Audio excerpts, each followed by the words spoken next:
Hey guys, welcome back to my first vlog. आज आम new year fist करने आसीचु घुगुड़ी पड़ा।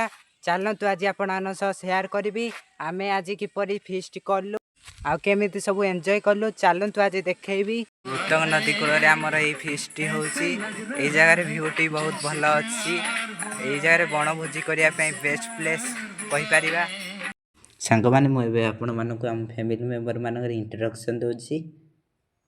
मो सान अजा ये मो बाबा आ ये हूँ मो दीदी ये हूँ मो मामा आ ये मो मामू झील ये मो माई एडी आम टिकी भणजा एडा मो बड़ दीदी एडा मो मौसी झील एडा मो सान दीदी एडी मो मामू चुली फुंकुंट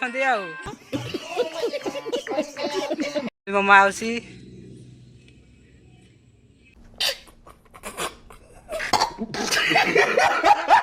देखो ये पिलाटा कि स्टाइल मारी खाऊ।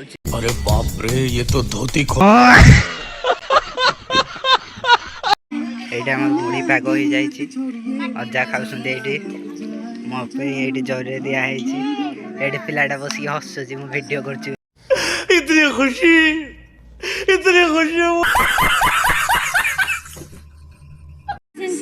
चिप्स पे एडी में एक सेकंड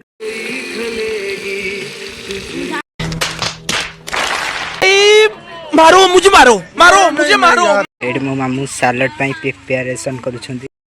ये क्या है माउस एडी चुआ करूछंदी नदी कूलरे।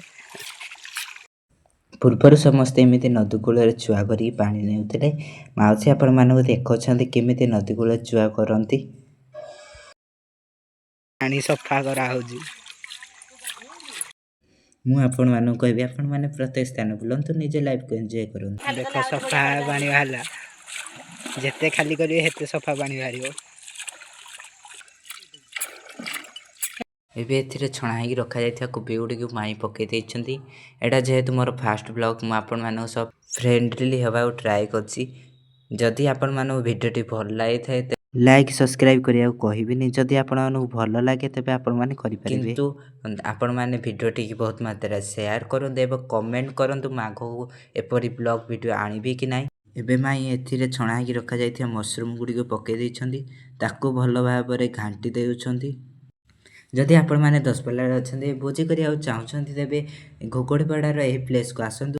कारण नदी कूल भोजी कर मजा टिके निरा एवं आमे यही नदी कूल भोजी कलु।